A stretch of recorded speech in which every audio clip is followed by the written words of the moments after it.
Good morning friends, welcome to IIBS IAS academy. जैसे कि मैंने पहले ही कहा था कि आईआईबीएस आईएएस एकेडमी की तरफ से हमने एक करंट अफेयर की वीडियो सीरीज लॉन्च की है। ठीक है। और इस करंट अफेयर की वीडियो सीरीज में हम करंट अफेयर डिस्कस करने वाले हैं। ठीक है। इस करंट अफेयर के साथ साथ हम सरकार की कोई भी स्कीम या कोई योजना या कोई पॉलिसी है वो भी हम लोग डिस्कस करेंगे दोस्तों। ठीक है दोस्तों। और दोस्तों इस वीडियो सीरीज में, ठीक है, हम जो करंट अफेयर डिस्कस करने वाले हैं वो ना ही सिर्फ यूपीएससी के पॉइंट ऑफ व्यू से इंपॉर्टेंट है। मेरा कहने का मतलब ये है कि ना ही ये वीडियो सिर्फ यूपीएससी के लिए इंपॉर्टेंट है, यूपीएससी एग्जाम के लिए, बल्कि यूपीएससी के अलावा स्टेट पीसीएस एग्जाम जो होता है उसके लिए भी ये बहुत बहुत इंपॉर्टेंट है दोस्तों। ठीक है। और एसएससी एसएससी जो एग्जाम कंडक्ट करता है, चाहे वो सीजीएल हो या सीएचएसएल हो, ठीक है, या स्टेट गवर्नमेंट के जो एग्जाम होते हैं ना दोस्तों, जैसा हो गया कांस्टेबल एग्जाम हो गया या एसआई एग्जाम होता है ना, ठीक है। तो इन शॉर्ट जितने भी कॉम्पिटिटिव एग्जाम होते हैं, ठीक है, बैंकिंग सेक्टर के हो या डिपार्टमेंट सेक्टर के हो या यूपीएससी कंडक्ट करता हो या स्टेट पीसीएस कंडक्ट करता हो, उन सभी कॉम्पिटिटिव एग्जाम के लिए करंट अफेयर्स बहुत बहुत इंपॉर्टेंट है दोस्तों। ठीक है दोस्तों। और वही करंट अफेयर्स के टॉपिक हम इस वीडियो सीरीज में डिस्कस करने वाले हैं दोस्तों। तो ठीक है दोस्तों, चलिए आज के करंट अफेयर के बारे में डिस्कस करते हैं दोस्तों। Prime minister cares for children scheme, ये एक सेंट्रल गवर्नमेंट स्कीम है दोस्तों। ठीक है, जो प्राइम मिनिस्टर नरेंद्र मोदी ने पिछले साल लॉन्च किया था। तो आज इस वीडियो में हम जानेंगे कि prime minister care for children scheme क्या है, ये किसके लिए है और ये स्कीम के फायदे क्या है। तो दोस्तों मैं आपको बता दूं कि ये स्कीम अभी हाल ही में चर्चा का विषय रहा, यानी करंट अफेयर में रहा है, क्योंकि आज ही के दिन हमारे प्रधानमंत्री नरेंद्र मोदी ने स्कीम्स को लेकर कई सारी घोषणाएं की। तो उन घोषणाओं के बारे में भी हम पढ़ेंगे इस वीडियो में। तो चलिए दोस्तों डिस्कस करते हैं और जानते हैं कि prime minister care for children scheme, ये स्कीम है क्या। एलिजिबिलिटी के बारे में डिस्कस करते हैं कि मतलब एलिजिबिलिटी क्या है ये स्कीम के लिए। तो दोस्तों एलिजिबिलिटी के बारे में अगर मैं बताऊं तो मैं बता दूं कि ये स्कीम सिर्फ और सिर्फ उन्हीं बच्चों के लिए है, ठीक है, जिनकी उम्र 18 साल से कम हो। ठीक है, यहाँ पे जैसा लिखा बताया गया है कि ये PM care for children scheme सिर्फ उन्हीं बच्चों के लिए है जिनकी उम्र 18 साल से कम हो, और वो बच्चे जो अपने माता पिता को खो चुके हो, पेरेंट्स को खो चुके हो। ठीक है, अगर आइदर ऑफ द पेरेंट्स जिंदा हो तो उन बच्चों के लिए स्कीम एलिजिबल नहीं है। ठीक है, जो अपने माता पिता दोनों को खो चुके हो, या ठीक है, या अपने कहते हैं गार्डियन जो होता है ना, या अपने गार्डियन को भी खो चुके हो।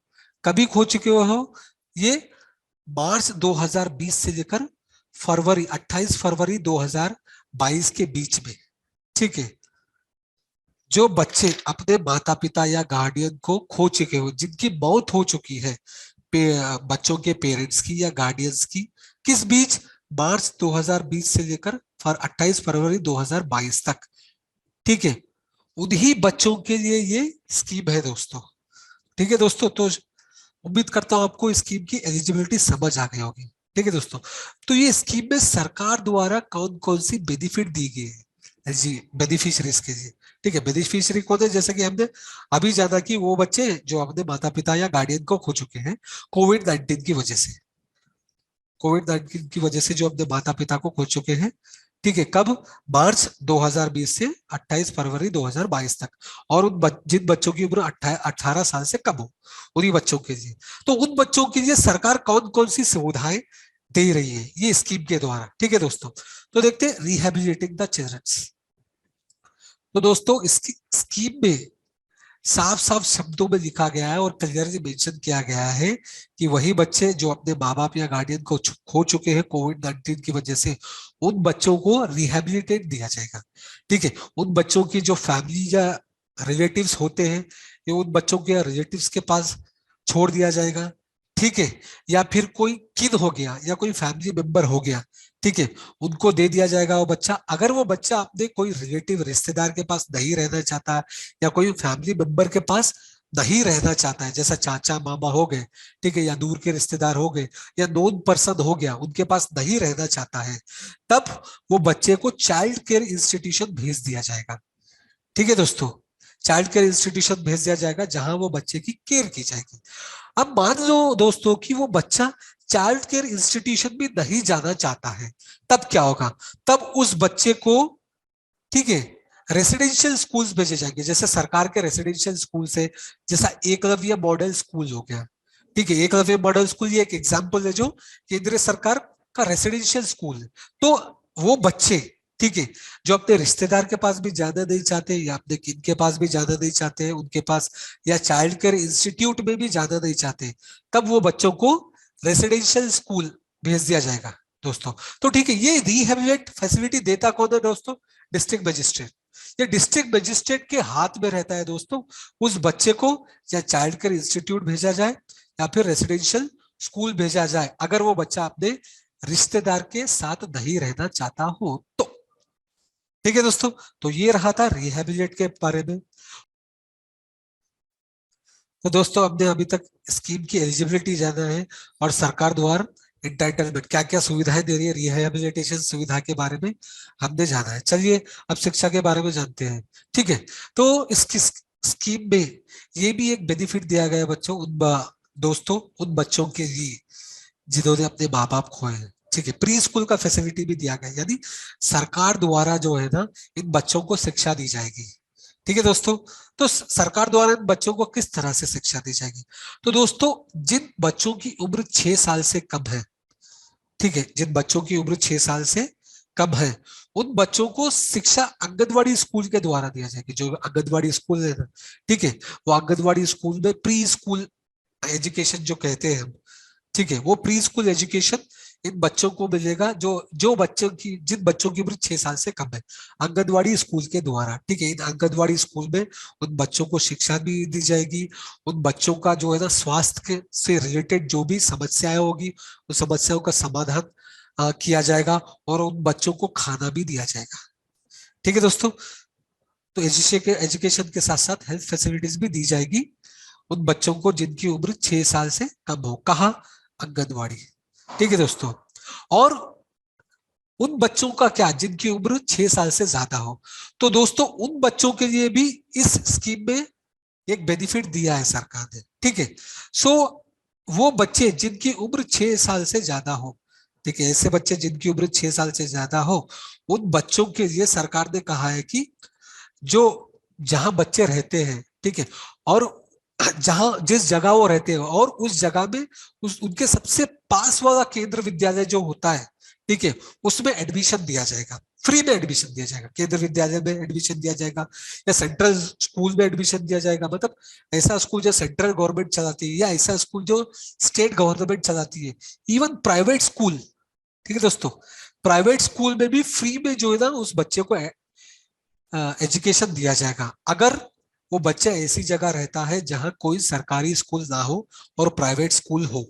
ठीक है, तो इस स्कीम के तहत उस बच्चे को उस प्राइवेट स्कूल में भी एजुकेशन दिया जाएगा।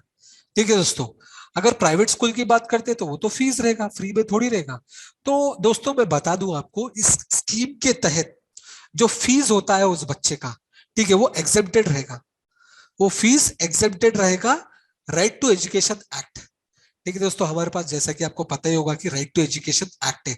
राइट टू एजुकेशन एक्ट के सेक्शन 12 सब क्लॉज 1 के अकॉर्डिंग, ठीक है, वो फीस एग्जेम्पशन रहेगा, यानी वो बच्चे को कोई फीस देना नहीं पड़ेगा। ठीक है दोस्तों, प्राइवेट स्कूल में ये प्रोविजन है दोस्तों ये स्कीम में।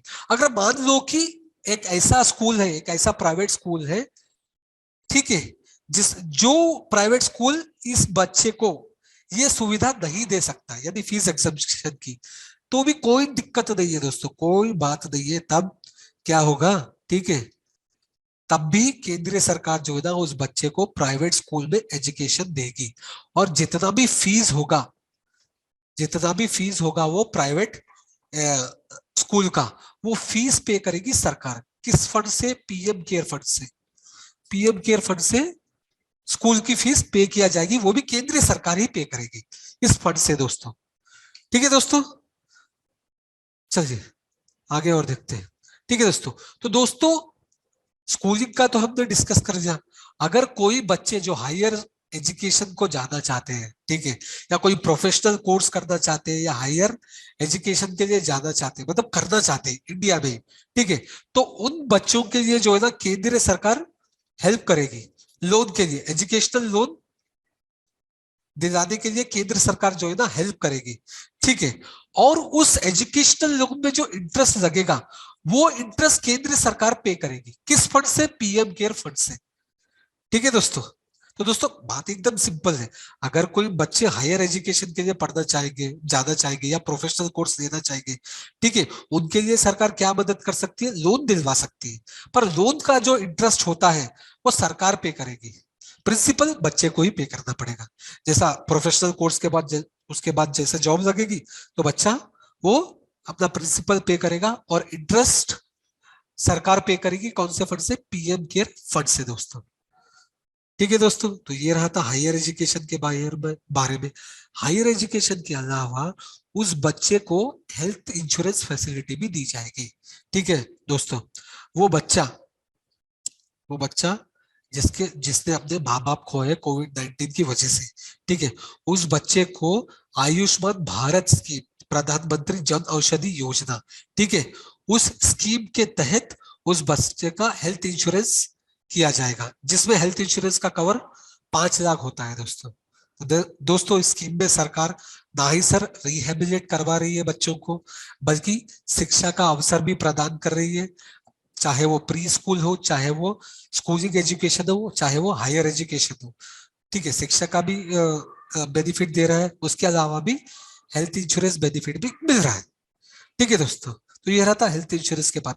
फाइनेंशियल सपोर्ट क्या कर रहे हैं दोस्तों, ठीक है, इस स्कीम के तहत सरकार क्या फाइनेंशियल सपोर्ट दे रही है उस बच्चे को। तो दोस्तों आपको बता दूं कि आज ही हमारे प्रधानमंत्री नरेंद्र मोदी ने ये ऐलान किया गया कि उन बच्चों को जो अपने माँ बाप खो चुके हैं कोविड-19 की वजह से, या अपने गार्डियन खो चुके हैं कोविड-19 की वजह से, उन बच्चों को केंद्र सरकार द्वारा महीने का 4,000 रुपए दिया जाएगा उनके बेसिक नीड के लिए, जैसे खाना पीना कपड़े जो होते हैं ना, और दूसरे एक्सपेंसेस होते हैं, डेली एक्सपेंसेस, ठीक है, वो डेली एक्सपेंसेस के खर्च के लिए महीने का 4,000 रुपए देगी सरकार, ठीक है। ये एक बेनिफिट है दोस्तों। और जैसा ही उस बच्चे की उम्र 18 साल की हो जाएगी तो उस बच्चे को 18 साल से 23 साल, इन 5 साल तक सरकार स्टाइपेंड देगी। सरकार क्या करेगी दोस्तों? मंथली मंथली स्टाइपेंड भी देने वाली है उस बच्चे को, जो बच्चा अपनी 18 साल की उम्र कंप्लीट कर लिया हो, ठीक है, उसको कब तक स्टाइपेंड देगी? 23 साल तक, ठीक है। जैसे ही वो बच्चा 23 साल का हो जाएगा तब सरकार उसको 10 लाख रुपए उसके अकाउंट में ट्रांसफर करेगी। अकाउंट जो सरकारी खुद पोस्ट ऑफिस में उसका अकाउंट खुलाएगी, और ये 10 लाख रुपए हो गया, या स्टाइपेंड हो गया, या मंथली 4,000 रुपया हो गया, वो बच्चे के डायरेक्ट अकाउंट में डिपॉजिट करेगी सरकार, ठीक है दोस्तों।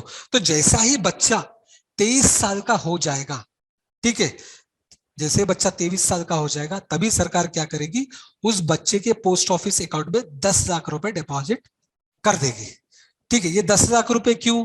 क्योंकि वो बच्चे को, जैसा ही बच्चा 23 साल का हो जाएगा तब वो 10 लाख रुपए से वो बच्चा शायद फर्दर फॉरेन स्टडी के लिए जाए, या कोई अपना खुद का बिजनेस खोल ले, ठीक है, उसके लिए सरकार 10 लाख रुपए की मदद करेगी। तो दोस्तों ये रहा था PM care for children scheme. अगर आपको कोई डाउट हो, ठीक है, तो प्लीज प्लीज कमेंट करके मुझे जरूर बताइएगा, ठीक है दोस्तों। और दोस्तों अगर आपको हमारा ये वीडियो पसंद आया तो प्लीज इस वीडियो को लाइक करिए, ठीक है, और हमारे चैनल को सब्सक्राइब करिए। और आप चाहते हैं कि मैं और कोई दूसरे टॉपिक पे वीडियो बनाऊं तो प्लीज प्लीज कमेंट करके जरूर बताइए दोस्तों, ठीक है दोस्तों। धन्यवाद दोस्तों, थैंक यू, मिलते हैं फिर।